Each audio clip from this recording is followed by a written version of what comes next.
Hello friends, and welcome back to another YouTube video. And what I wanted to talk about today was how to shoot an interview in a less than ideal location. So a location that is boring, minimal, that you don't have control over. I wanted to make a video just talking about a recent project that I got to shoot and how I overcame a couple of challenges in just a less than ideal interview, as well as showcase the new Fujifilm XH2S and how it has been performing for me in interview environments like this. So yeah, without further ado, this is how the interviews turned out. I'm gonna cut to some footage here just showing you guys the final look. And we shot several interviews here with several different people. But yeah, I ended up being really pleased with the final look. And so this was a simple interview shoot for a local nonprofit. And I did not have a lot of control over this project. And so I was asked to come in and shoot these interviews. And the original plan was to get a free location in someone's house. And when that didn't work out, the proposed location that was told to me was a hotel conference room. And if you guys know anything about hotel conference rooms, they're pretty boring. There is not a lot there. And so I was a little worried going in of just how I was gonna make this thing look good. And this is actually a picture of the room. If you guys wanna see, this is what I was sent the day before the shoot. This ended up not being the exact room we filmed in. They actually moved us the day of to a different room, but it gave me the general sense of what I was walking into. And so, before we get into, what gear I used and how I did this, I just kind of wanted to go over a few reasons of why I'm talking about this. And so, the first one is just, I want to make content on this channel that is about making do with what you have. And so I am, somewhat of a budget filmmaker still. I don't land projects with astronomical budgets, and the gear that I own is still very budget friendly. And so, while some of the gear that I use is nice, I still consider it very much on the budget end of things. And I really just am all about getting the best image out of what you already have. In addition, I just wanted to talk about how to make the best of a not ideal situation. And so I'm sure that you can relate to this, but most of the time we are not filming in ideal locations. We're not filming in a studio. We're not filming in a place that is particularly beautiful. There's budget constraints and time constraints, and you might just be given the location, of where you're going to shoot the video. And so finally, I just want to show you guys what can be done with budget gear. And so I think I get a little bit frustrated at times when I'm watching, channels that, don't get me wrong, produce very good images, but the gear they're using is sometimes 3, 4, 5 times as expensive. And at times I just like to show people, this is the type of look that you can get with gear that's more on the budget side, and hope that it would be an encouragement to you if you find yourself in similar scenarios. So without further ado, let's get into it. So the gear that I used for this shoot, it was a 2-camera interview. So we shot on the Fujifilm XH2S as well as the Fujifilm X-T3. And I was shooting on the Sigma Art 18-35 and the Sigma Art 24-70. Outside of that, lighting wise, I have a Falcon Eyes RX18 TD. It's one of the bicolor kind of flexible mattes. I brought 2 Quasar Science T8 tubes, just the 5600 Kelvin versions. And I also brought a little simple lamp dimmer to be able to dim those down. Third, light was the Godox SL60W with barn doors. And excited to show you guys what I did with this, but this is a really, really cheap light that I ended up using to create a little bit of texture on the back wall without the use of a fancy spotlight mount or gobos or anything like that. And the final little light that I had was just one of the small aperture MCs. They're a pocket-sized light that can kind of be placed anywhere. They're magnetic, and that was the lighting kit that I had. So in addition to that, I had a few pieces of other random equipment. And so I had 2 5-in-1 reflectors, a negative fill blanket. So this is just a moving blanket that's black that I use as negative fill. Then I had some C stands, a few light stands, and some clamps. So when I walked into the space, I just kind of walked into the room before bringing in any gear, and I just checked it out. What am I working with? And yeah, it was a blank conference room. There was nothing in there. So I actually had to go into the hallway and find a few chairs.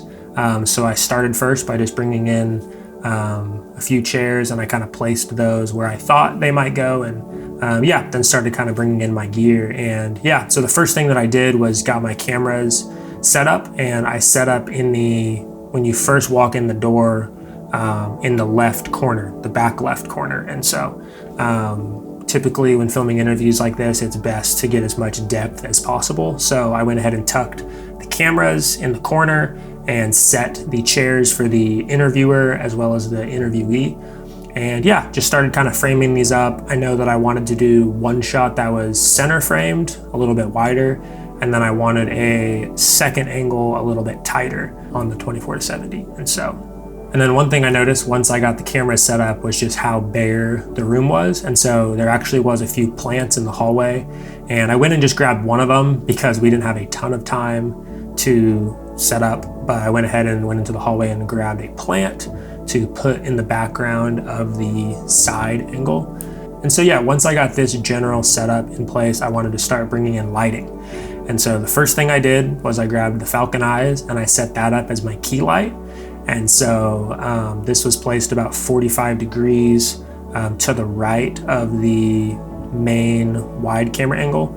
And I set up the large 5-in-1 reflector to diffuse this light even more. And so I wanted to get a bigger source. And so yeah, I think I had this light on about 70%. I think that's what ended up feeling right for the room. And after I got this in place, you'll see I actually added another 5-in-1 reflector kind of to the side. It looks really weird, but there was too much of the light hitting the back wall. And so I went ahead and added the black side of the 5-in-1 reflector facing towards the light to cut the spill onto the wall. And so I was really liking how this was looking. It was giving a nice shape to the face.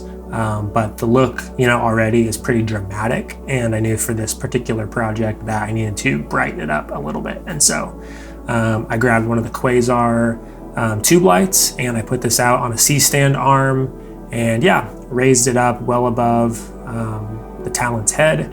And yeah, just had this shine down, and this was just acting as a backlight, just to kind of give some separation from the background for the interviewee. And yeah, I put this on the dimmer and actually dimmed it down to about halfway. So it was only running at about 50%. I just wanted a little bit of light.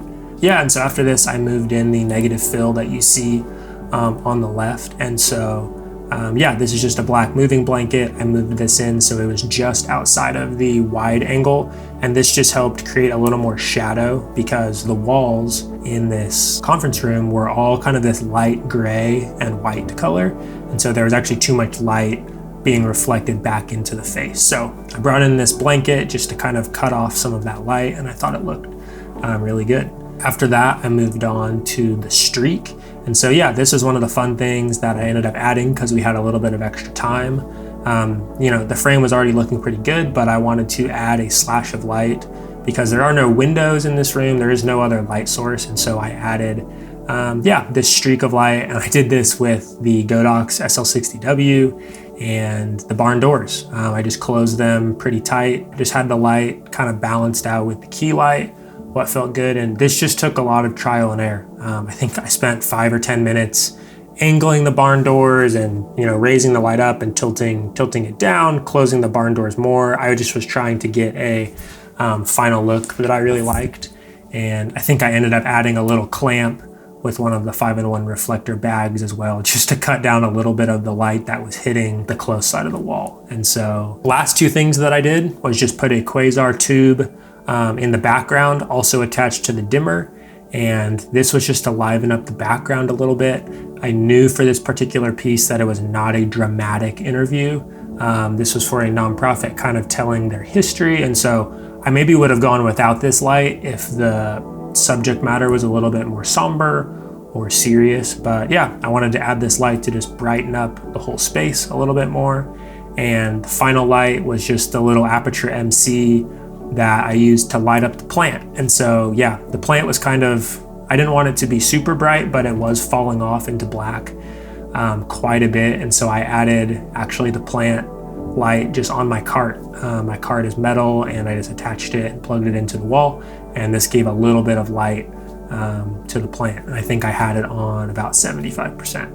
One thing that I did want to show you guys was just a side-by-side of the Fujifilm XH2S alongside the X-T3, and I wanted to show you guys this with no color grading. These are just the clips straight out of camera. And one thing that I did notice is that the X-T3 does lean a little bit more warm and towards magenta, whereas the XH2S seems to be more true to life, but in comparison would lean a little cooler and more towards green.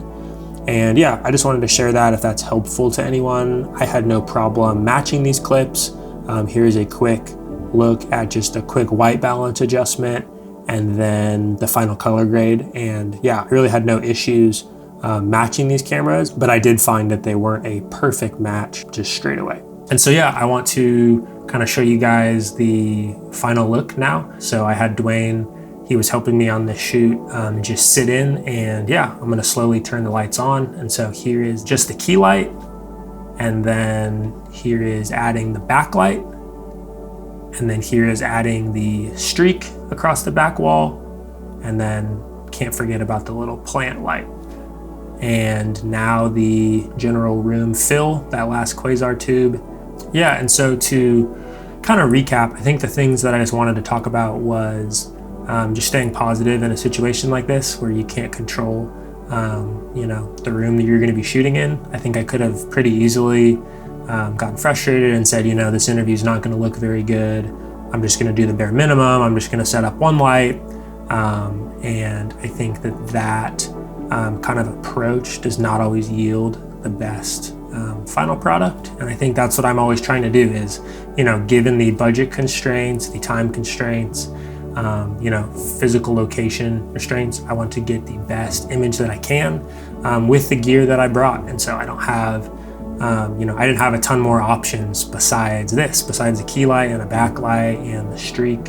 One thing I wanted to mention was the color grading of these clips. And I really felt like this brought the final images to life. I think they looked good in camera, but yeah, these were color graded with my own LUTs that you guys can check out if you're interested.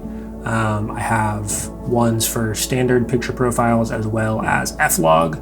And yeah, I think the final images turned out really good. And so link below if you guys are interested in checking those out. I hope you guys enjoyed this video. I hope it was helpful. If I missed anything, let me know below. I would love to answer any questions you guys have. I didn't have anyone shooting BTS for me on this, so these are all just clips that I grabbed in my spare time just to kind of show you guys what this was like. And so yeah, I hope it was clear. Links to any gear that I used is below. And yeah, I will see you guys in the next one. Peace.